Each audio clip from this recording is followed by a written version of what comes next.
We are going to focus today on connections for collaborations.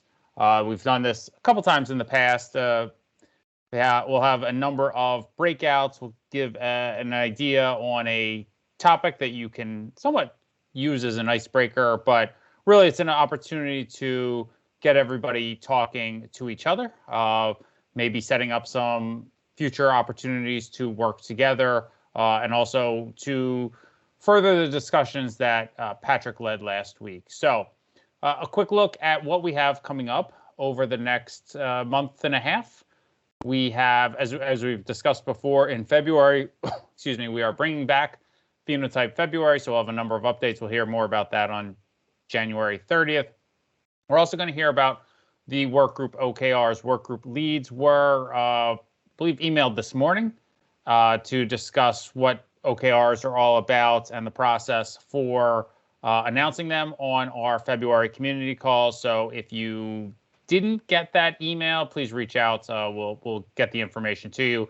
But please do sign up for one of the February sessions so you can share your OKRs with the community. Hopefully interest some new members. We'll also post them to the work groups page as well, so everybody knows kind of what's happening in our community.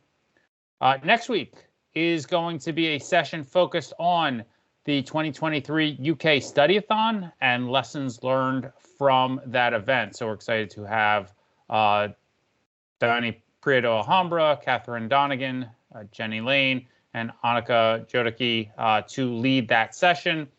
They will focus on kind of different aspects of what was focused on at the Studyathon, but then also I think we should have time for some Q&A so you can ask questions about any of the research done or just the Studyathon process in general, since that is a popular use of research in our community, or popular way of doing research.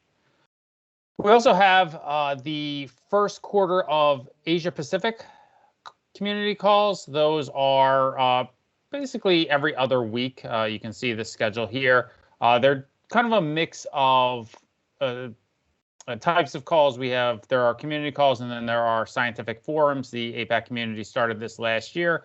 Like these global community calls, these are recorded and posted to both the Odyssey YouTube page and posted to the Odyssey website afterwards. You can find the APAC calls page right under the community calls page on the website, but you can see the first set of topics for the year right here. And you can join the APAC community through the join work groups link on our website. Okay, quick shout outs. We have one paper from the last week. I want to highlight 15 co-authors in the Lancet Respiratory Medicine, the effectiveness of COVID-19 vaccines to prevent long COVID symptoms, staggered cohort study of data from the UK, Spain, and Estonia. Anybody from that paper want highlights? Okay, we will have that linked in the community calls page later on. As mentioned last week, we had 28 co-authors in the Annals of Internal Medicine. We wanted to have Yang talk about it. He could not join us last week, but Yang Chen is here today, and it's an important paper, so I wanted to give him a few minutes to highlight this. So I have your slides if you want to just kind of take it away and lead me on this. Yeah, thank you, Craig. Yeah, I'm going to briefly talk about this paper. So this is a really exciting finding from a large cohort. So we, as a team, we spent over a year to trying to extract the real-world evidence about effectiveness and durability for COVID vaccine against the infection and the severe diseases among children and adolescents. So, so for US EHR systems, there are some unique methodological challenges, which I will talk in a minute. And so there are some interesting features for this study. So this is actually the first study that methodologically account for treatment misclassification in COVID-19 vaccine capturing, and it's one of the largest study in pediatrics. So this is based on the PISNet led by our neighbor, Children's Hospital of Philadelphia, CHOP, and it involved as many as 8 national children's hospitals, and it has a very diverse representation of the population, and it has the longest follow-up among all the pediatric research. So this way we can study the durability, like known as a waning effect of the vaccine over time. So next page, please. So the motivation is that there has been some inconsistent recommendation for children about vaccination strategy. So in US, Singapore, and the UK, the recommendations are not not very consistent. So we are next page, please. So so the key question is we want to answer is that should we and what situation we should give children vaccination. So in this CR study, the main challenge is that in US the vaccination status was not captured well by EHR or health system, so children can get vaccination from other places like a workplace, pharmacy, but those data were not sent to the EHR system. So this is known as underreporting. So from causal inference point of view, so we have mismatched treatment status, so that would impact both the propensity score model and also impact our outcome model for the effectiveness estimation. So next page. Next page, yeah. And this study has a very broad coverage. It came from the database from PISNet and covered as many as 12 states and roughly representing 7% of all children and adolescents in the US population. So we have been focused on BNT 162b2 because that actually accounts for more than 85% of vaccine record in the PISNet database. And we also did some sensitivity analysis for all the vaccines, including Moderna and some other unspecified vaccines. So the results are largely consistent. So next page. So, so the primary result is this table. So we found a very strong protection of vaccine against the documented infection, mild COVID-19, and moderate or severe infection, and as well as ICU admission. So this protection is fairly consistent across the age group of younger than 12 and the older age group, the teenagers, adolescents. So we also studied the durability. So basically, we found this vaccine has a fairly strong protection over the first 4 months after vaccination, but there was a sizable drop in terms of protection, like 10% drop after 4 months. And another question of great interest is potential association between vaccine and cardiac complications. So next page. So among teenagers, next page actually. Yeah, among teenagers, there has been some discussions about potential risk of cardiac complications that could be associated with vaccination. And in our study, we actually did not find any positive association between vaccine and cardiac complication. We even found a potential protective effect. And one possible explanation is that, as reported in the CDC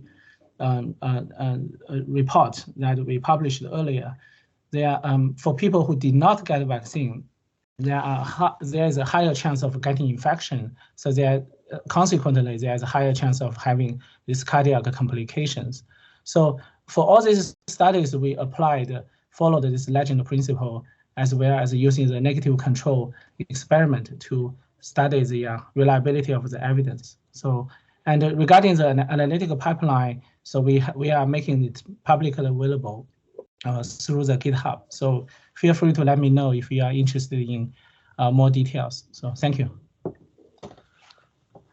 Great.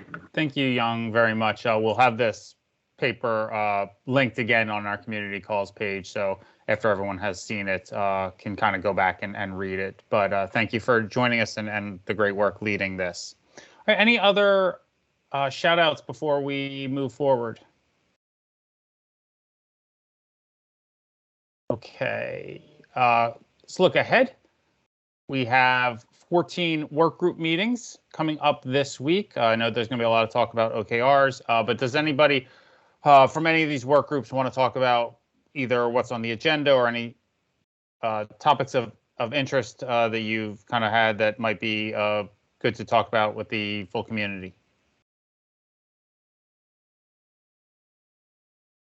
Okay, please do check out our work group page to see the full schedule. Also, go ahead, Anna.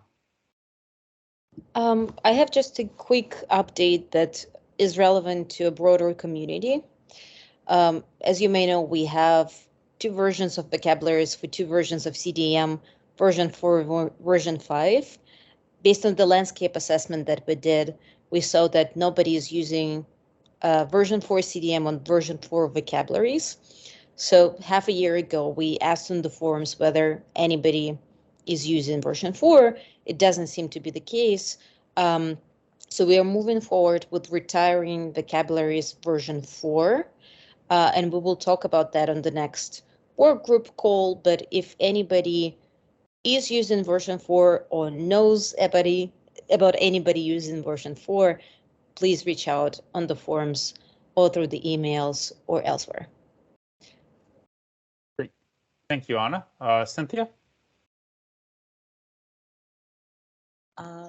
We'll call this. The Africa chapter will meet next Monday on January 22nd at 10 a.m. Eastern Time.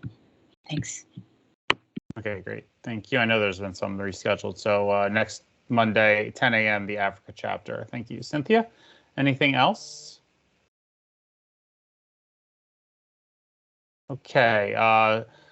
You just heard from Anna there. You can also hear more from Anna tomorrow. Our first CBER-Best seminar of 2024 will be tomorrow at 11 a.m. Eastern Time, focused on Keeper, standardized structured data from electronic health records as an alternative to chart review for case adjudication and phenotype evaluation. Anna discussed this somewhat as part of the greater plenary at the Odyssey Symposium. She also gave a kind of 7 to 8 minute highlights overview of it at our final publications community call in December. But this will be a chance to really dive into Keeper and its potential impact on studies.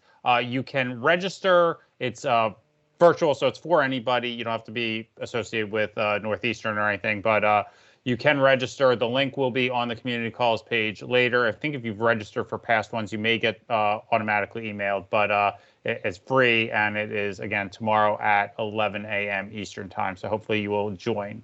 You will be able to join. We've talked about the Odyssey community dashboards numerous times, mostly because of where you can access publications, but there are other pieces of information on these dashboards, including funding opportunities, calls for paper, events, things like that. And we do want to make sure we're calling your attention to this, and in this case, different funding opportunities while we're here at the start of the year.